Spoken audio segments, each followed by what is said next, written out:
Okay, good morning, good afternoon, I'm not quite sure. And I think we'll start. It's the Hebrew letters and exploring the Hebrew AlefBet.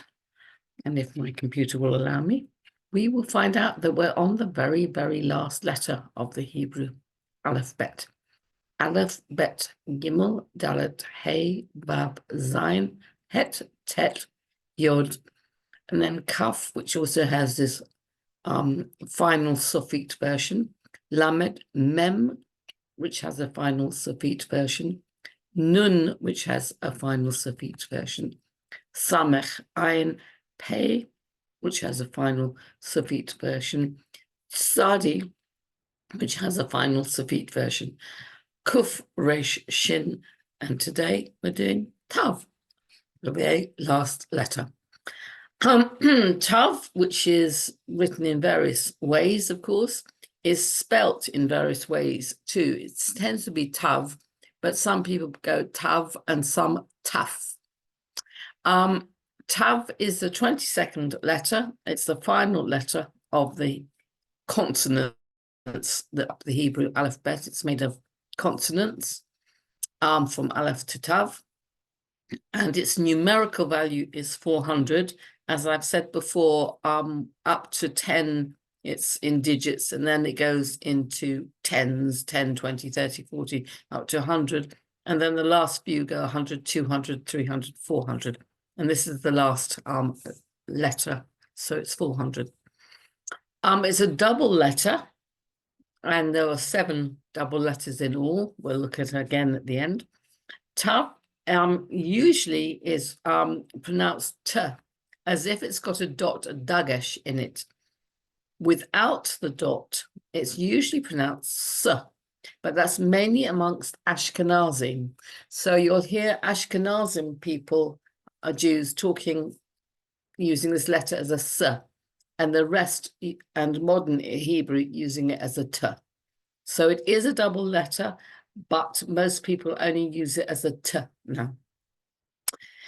It's got various meanings to it. Truth, sign is the main one. A tav is a sign or mark. Life and death, or death. I like that it can be one or t'other. It's written in various forms. That's with the dot. That's the normal Ashkenazi T version. But it's often written nowadays without the dot and still pronounced with as if it's a T. The modern Hebrew version is very curvy, but all of them have to have this long bit to them. Otherwise, they look like a hey, and you don't want to muddle it up with that. So it's a T. The design, it's got this leg like a vav, and this top to it, and another vav, but it's this bit here that singles it out as being a tav, this extra bit on it. Letters, they have sounds to them, and the tav is in the tongue. There's different parts of the body that we make the sounds in: throat, lips, palate, tongue, and teeth. And the tav is in the t, because you're using your tongue and also a bit your teeth to do it, but it's said to be in the tongue. And there's lots and lots of tav words, some of which are incredibly famous words. I should point out that tov, as in mazel tov, is with a tet, this letter, also with this sort of longish bit on it, sitting but open, is a t, also a t sound, but it's from tet, the letter tet. Tav is this final letter here. And so prayer, tefillah, very, very famous word. We use a lot in everyday language, tefillah. It's from the root of the word. It's actually not with the t in it. It starts with the next letter along, is what's called the shurish, the root of the word. And Hebrew roots tend to be 3 consonants, and the root of this tefillah is actually falal, and it means judgment, executing judgment. So prayer with this t on the beginning, tefillah, is actually judging yourself, is what prayer really means. You're thinking, looking at yourself. It's not so much out to God, it's more a reflective things on. And if you think about tefillah, it tends to be what you want. Prayer tends to be what you want. When we do what are called prayers, tefillah in the morning, that actually tends to be brachas with a bait. They tend to be the bracha, meaning not only a blessing, it also means a bending of the knee. That's the supplication where we say, thank you, God. We bless God. And most of our so-called prayers are blessings. And this idea of tefillah comes a little bit later with this idea of thinking about yourself. It comes very much with psalms and praises, which are Tehillim. So we call the psalms, a book of psalms would be a book of Tehillim. The other famous word is that it starts with a tav is teshuvah. And teshuvah is a very famous concept in Hebrew. Shuv is the root of the word to turn. Teshuvah is returning, coming back to yourself, coming back to your original plans, coming back to the path that you're meant to be on. We all waver all day long. And so this is returning. And in certain prayer seasons, particularly say Yom Kippur, we do a lot of returning to Teshuvah. And we read Jonah. All the characters in the book of Jonah are returning and coming back. Apart from Jonah, who's having a bit of a problem and needs a bit of persuasion. Tefillin are things that we wrap around ourselves in the morning prayer that contain the Shema prayer in them. There's boxes we wrap on our arms and between our heads, and they're called tefillin. We also have the Torah, of course, which means guide. It's the book that is the blueprint, the guidebook for what we should do every day. I should have put talit in as well as tefillin, sorry. We put on talits every morning for prayers, and tefillin are the boxes. Torah is a guidebook that we use all the time. And the Tanakh, when it's got these two yods, it means it's a shorthand version that we're telling you. And that's what we're doing with the Tanakh. We're doing t, n, and ch. These are the three letters that make up Tanakh. The others are vowels, and as you know by now, the whole of the Hebrew AlefBet are consonants. So the Tanakh is the book that you call the Bible. So it's got t for Torah, n for Nevin, prophets, and this ch for Chetuvim, for the writings, such as Psalms. They're in the Chetuvim part, along with Proverbs, and some of the other books are in there. Ecclesiastes, Kohelet is in this part. This is all the prophets are in Nevin, such as Isaiah, Jeremiah, people like that. And the Torah are the Torah, the Torah is there's 5 books of Moses, which 5 in Greek is penta, so as in Pentagon, that building. So 5 books of Moses are Pentateuch, I think it's called in Greek. So Torah, Nevin, Chetuvim, T'nacha. The Talmud also begins with this tav. Talmud is from the word lemod, to teach and to learn. Teaching and learning have the same root to them. It's quite interesting. If you're teaching something, you're probably learning something about it at the same time, which is quite an interesting one. Also, some of the letters have X in the scripts in the Torah, in the actual Torah, the T here, the Torah, have extra little tags on them, little it looks like decorative tags on them. And this again is an acronym word, just like Tanakh is an acronym. So you've got these in here to tell you that it's Taryag is this word made up of the letters Tet, Resh, Yod, and Gimel, and they collectively add up to 613. And there are, according to many rabbis, 613 mitzvah commandments that you're meant to do in the Torah, in this Torah, the most important of these 3 books of Tanakh, the Torah. And so some of the letters in it have these extra tags on them. So the 613 there's 248 positive commandments and 365 negative commandments, like days in the year. They add up to 613, and the Talmud helps to know how to do those, because sometimes it's very briefly mentioned in the Torah. The Talmud expands on how to do it. But these Taryags are these extra little decorative parts on the letters. And there's a lovely midrash where Moses comes up to get the 10 commandments, and God is drawing these extra little Taryags onto letters. And Moses says, what are they for? I don't understand. And God says, don't worry, there will be a rabbi in a couple thousand years that will be able to expand on all of that. And that's Rabbi Akiva. So they're there for him.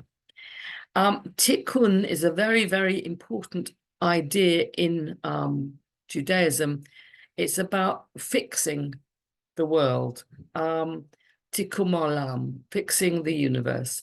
And that's what we're meant to be doing all the time. So we are given this beautiful garden to live in, but the work isn't finished, and we're meant to finish the work. And we are told you will never finish the work, but you can't desist from starting it. You have to try to do the work, even if you can't finish it. You're meant to repair anything broken, restore the sparks.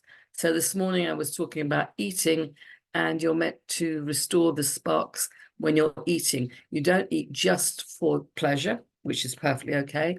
You don't eat just for being able to do to keep yourself alive, which is also just valuable as well. These are all valuable things. You're also eating because you are going to do something holy. You're going to do the 613 mitzvahs. Keep trying to keep all of those going. And so that's an idea of tikkun, where you are restoring what is in the food, the sparks in the food, to some holy action. And you're elevating the food from just keeping you alive or just being pleasurable into something extremely spiritual. And so tikkun is about restoring the sparks, restoring the universe. The other very important word that comes up with a tav in it is emet, which means truth. And emet is important because it has the first letter, aleph, the middle letter, mem, it's the middle letter of the Hebrew AlefBet, and the tav right at the end. So emet is a very well thought of word. The word tav means, the word itself that stands for the letter means impression or mark. And as I've said, it alludes to these 3 essential services of the soul: teshuva, which gets translated as repentance, but it really means to return; tefillah, which means prayer; and Torah. And also tav represents truth and begins the word tikkun, which is another form of redemption. The last letter, as I've said, made up of the first, middle, and last letters of the Hebrew AlefBet, Aleph, Mem, and Tav. Aleph, Mem, and Tav. The gematria of Tav, the numerical value of Tav, is 400, this last letter of the Hebrew AlefBet. And we find the number 400 in lots and lots of places. For instance, when Abraham needs to bury his wife Sarah, who dies right at the start of only about the fourth or fifth book in Genesis, which is called The Life of Sarah, and it starts with her death. The Torah tells us he went to Ephron, this man who's the leader of the Hittites, and he buys a place in Hebron, and he pays for the land. And Ephron sells him the land for 400 shekels. There's something special about transactions in 400s, 40s and 400s, 40 days up the mountains and 400 shekels of buying things. So the name Ephron, the Hittite, Ephron is quite a common name in Hebrew, and Ephron, the name, also has a gematria of 400. So we pay 400 shekels to a man who has a gematria of 400. And it's the first city in the land of Israel to be officially purchased by what will become the Jewish people, the Israelites. Abraham has come from in Mesopotamia into this land, Canaan, which is made up of 7 or 8 different tribes, including the Hittites. And he buys this land for 400 shekels from this man who has 400 in his name. The smaller version of Tav, if you take the zeros off, is the 4. And the cave where Sarah's buried is a cave of 4 people in 4 couples in this in Hebron. We think Adam and Eve have a Eve, Abraham and Sarah, Isaac and Rebecca, and Jacob and Leah all buried there. Rebecca, I'm not sure about. Sorry, Rachel isn't buried there. Rachel is buried, it says it in the Bible, at the side of the road. Jacob's favorite wife is buried on the road en route to somewhere, not in the cave. So it's a very, very important cave that people go and visit in Hebron because they think all these people are buried there. 400 also, the Tav 400 also represents the 400 worlds of pleasure that the righteous people will acquire in the world to come. Apparently, I wouldn't get too involved in that one because it's one of those sideline issues.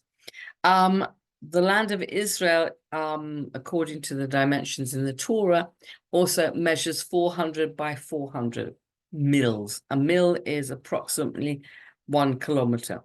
Again, the current Israel is probably different to that one, but there's lots of things about 400 that come up in many places.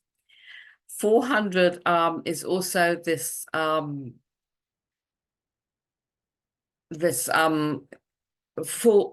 Tav also represents this word emet, or if you're Ashkenazi, emes.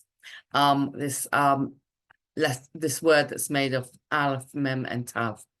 So Tav represents truth. And the last letter, why is the last letter in the Hebrew AlefBet about truth? Why not the first letter? Because everything that's going to come out from that sound, that Aleph, the sound before you make a sound, should be about truth. The whole Torah should be about truth. And so why is it the last letter? And they say because quite often you don't know the truth of your journey until the end of it.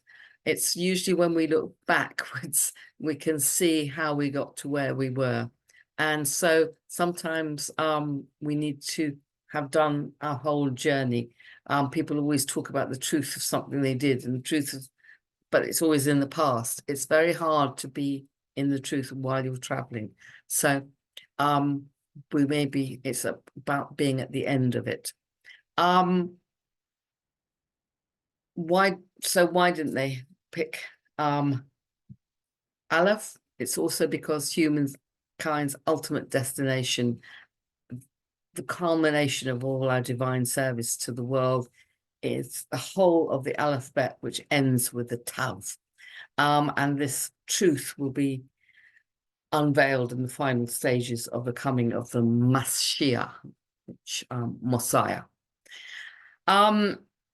Additionally, last week I was talking about the Shin, that one with the 3 letters that go like fire upwards. The other one of the words that shin starts off is sheker, or falsehood, which is the antithesis of emet, and it's the letter just before tav, shin tav. So it's this falsehood into truth. So they play with that, and I said last week that the shin is made of the last three letters, but in a different order, whereas Emes stands for this truth, and it has just the first, middle, and last letter of it. So there's a whole play on sheker, falsehood, and emet, truth, and the letters are next to each other, but they're from emet covers the entire alphabet, not just the letters right next to it. And so there's lots of plays on that. And in Psalm 119, it states, your very first utterance is truth. And there's the idea that the first thing that comes out of God's mouth, obviously, is wisdom, is truth. And so lots and lots of plays that Aleph is the first letter that is spoken in the Ten Commandments. It's a different, it starts slightly differently to the Christian version. It starts with Anochi, I am God. There aren't any other gods but me. And so the very first letter is Aleph, and the first letter of Mishnah is Mem, and the final, the one that describes and helps us to understand Torah, and the final letter of the Gemara, which expands on that, is Tav. So again, there's a play on these three ideas of speech, of the Ten Commandments, and then the Mishnah explaining the Torah, and the Gemara digging deep into it is Aleph, Mem, and Tav. There's Emet. Tav, as I said, is a double letter. It can be with or without the dot in it, and it's comes up in that story of creation. God saw all that he had made, and because it's a double letter, it has one of the seven. It's the seventh of the seven double letters. It has a day in the week. It's Saturday. It's Tav. In the world, it's got a planet, and the planet is the moon, which is actually a satellite, but for the sake of the scripts, it's called a planet. And in the body, it's sought to represent the mouth that speaks the truth. The worst thing that you can do is lashon hara, is speak things that aren't true. So Tav stands for truth and speaking truth. To conclude, because obviously we're coming to the very last one of all of these AlefBets, the Sefer Yetzirah, which I've been expanding into in the AlefBet course, is a book that talks very much about forming the worlds out of speech, out of not just sound, but letters, and the letters have words associated with them, and the words have meanings and numbers to them from 1 to 400. So we're saying that the world was created with speech. Speech is somehow carved into the world. You can't hear anything in a vacuum. So there's this sort of idea that it's carving channels into the world, and that thought becomes letters and words that become speech. And by that, action is made. And we are the Devarim, we're the speaking part of the universe. There are stones, there are plants, there are animals, and then there are Devarim, the talking ones, us, the upright speakers. And God has created this whole universe out of words, but we are the ones that understand those words. We're in the image and likeness, we can speak back. And that's the special relationship that we have. In the Sefer Yetzirah, not only is it these 22 letters that speak out into the world, but they also have 10 Sephirot, like Kabbalah has 10 Sephirot. But the 10 Sephirot in Sefer Yetzirah are more about dimensions in space and time rather than characters. In in the Kabbalah, it's about characters such as wisdom and beauty or balance, endurance or sovereignty. In the Sefer Yetzirah, it's about up and down and east and west, and also has good or bad as one of the pairs of Sephirot. So in Sefer Yetzirah, there's also these 10 Sephirot, the 22 letters, and the 22 letters, if you may remember, are divided into three types: three mother letters, which have Aleph, Mem, and Shin, which have the qualities of formation, of making things, air and earth, water really, and fire. They have these very much physical creations to them. Then the 7 double letters, this one is the 7th of them, that have, obviously, because there's the 7 days of the week, and there's also said to be 7 head openings: eyes, ears, nostrils, and mouth. 2 of each of those, and 1 mouth, the tav. And then there's 12 elemental letters, which only appears 1 type of letter, and they represent the 12 planets that they talk about, or the 12 Gemini, 12 astrological signs, the 12 tribes of Jacob, Israel. There are 12 tribes to it. There are 12 months in the Hebrew calendar and in the Gregorian, and 12 major body parts. So they go on to each of these. In creation, each one of these Sephirah also can be linked to the Kabbalah ones, which are, I'll show you the picture in a minute. It goes Keter, Chochmah, Bina, Chesed, Gevurah, Tiferet, Netzach, Hod, Yesod, and Malchut. And so you can link it if you look at the creation story I'll show you in a second. The mother letters in creation also link to these concepts. I made a chart, you can see it in a second. Aleph goes to air and breath, God made the firmament. Mem goes to the waters, God made 2 luminaries. Shin goes to fire, God made the beasts of the field. The doubles that we're talking about go to days of the week. Sunday, Monday, we start on Sunday. So Sunday's a work day in Israel. So these are the double letters: Bet, Gimel, Dalet, Kaf, Pei, Resh, Tav. And they not only go to days of the week, because there's 7 of them, they also goes to parts of the head, from right eye, right ear, right nostril, left ear, eye, left ear, left nostril, mouth. And they also have links to qualities like such as we see in Kabbalah. So they come up with different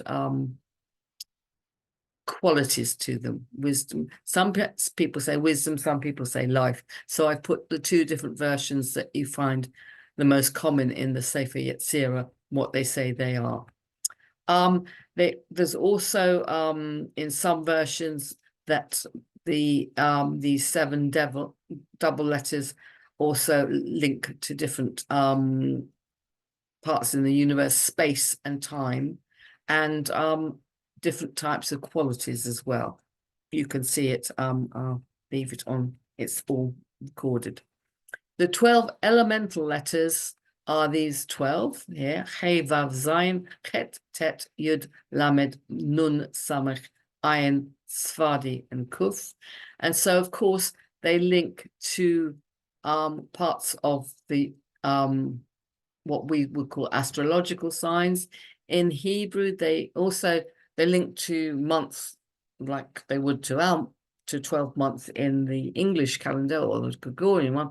But of course, in the Hebrew calendar, they have particular months: Nisan, Iyar, Sivan, Tammuz, Av, Elul, Tishrei, Mar, Cheshvan. And also to different parts of the body. These, Kislev, Tevet, Shevat, Adar. So also to different parts of the body. So there's months and there's months are time and planets are space. And parts of the body are our nefesh, our living parts. And so in Sefer Yetzirah, it's very much about space and time and body, that we live in these three things all the time: space, time, and body.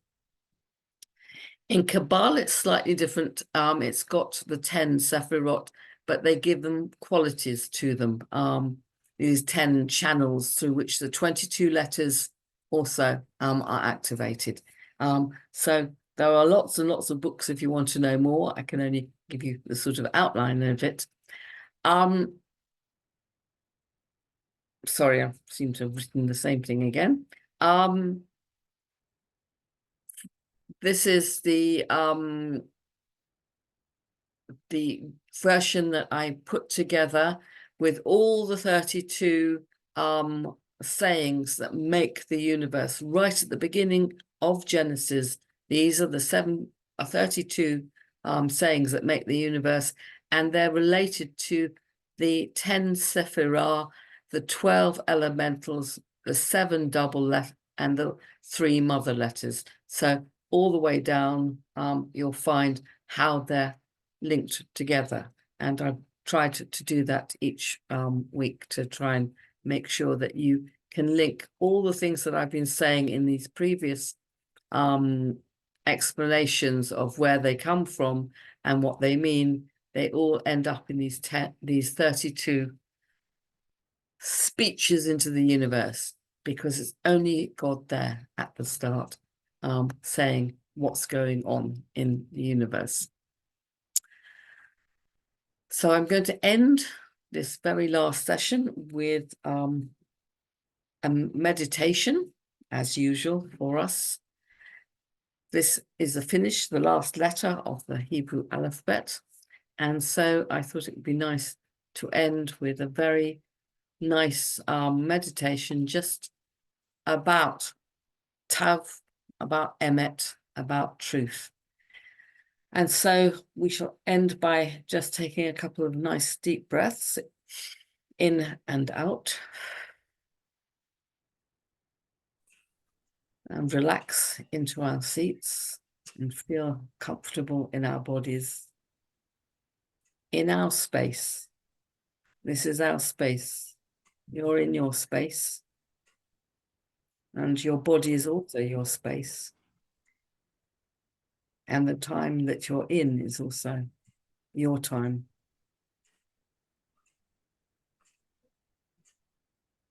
And we spend a lot of our days talking about facts, what's happening. But there are facts and there is truth. And facts we can always account for and measure. And a lot of us spend our lives measuring facts. And a lot of what I've been saying is about accounting: words, numbers, body parts, accounting, tales that we can tell. But all of them are about getting to the truth of what the universe really is. The words, the letters, the actions, the deeds, how we live as these speaking objects in the image of God. We can speak these words. We can speak our truth. Do you have just one truth? Or are there truths for each stage of your life that you can look back and say, that was my truth? And does your truth just remain in facts? Or is there a super fact which is your truth?